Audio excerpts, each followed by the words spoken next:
আহলে কোরআনের রিজওয়ান মাহমুদ কি শুদ্ধ রাস্তাত না? উত্তর শুনি, না, কখনো না। রিজওয়ান মাহমুদ শুদ্ধ রাস্তাত না। সে কি বলে দেখেন, সে বলে মাসলা যারা মানে ইমামগণের মাসলা যারা মানে তারা সব মুশরিক। আরও বলে যারা মুফাসসিরগণের তফসির মানে তারা সব মুশরিক। এরপরে দেওয়া হয় আরও বড় কথা বলে যারা হাদিস মানে তারাও মুশরিক। এই কথাগুলা কিভাবে শুদ্ধ হইতে পারে দেখেন। মাসলা মানে না এরকম মানুষ পৃথিবীর মুসলমানের মধ্যে কয়জন আছে? সবই তো মাসলা মানে। এই সমস্ত মানুষের আকল নষ্ট, এই সমস্ত আলিমরার আকল নষ্ট। একমাত্র শুদ্ধ আকল হইল কার?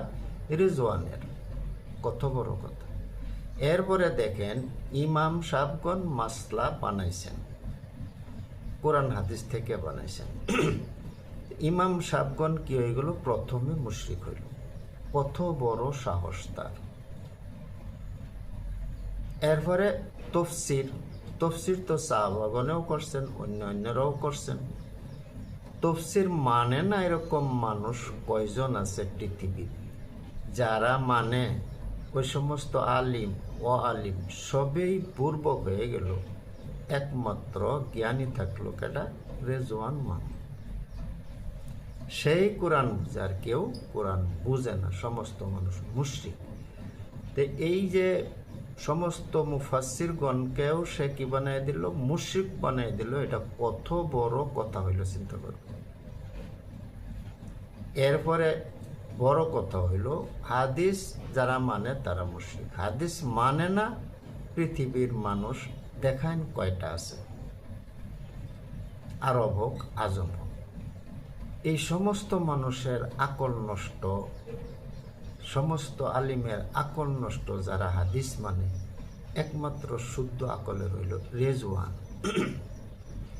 এখানে একটা বড় কথা বলাটাই সাহস হয় না। হাদিস যারা মানে তারা মুশরিক। হাদিস যে বলল হুজুর সাল্লাল্লাহু আলাইহি সাল্লাম, উনি কি হবে? উনি তো তার কথা হিসাবে প্রথমে মুশরিকটা নবী হইবেন। নাউজুবিল্লাহ, আল্লাহ তোমার কাছে পানা চাই। এত বড় কথা বলতে পারে রিজওয়ানে, সে শুদ্ধ কি করে হবে? বন্ধুগণ, আজকে তার সাহস দেখাইলাম আপনাদের কাছে।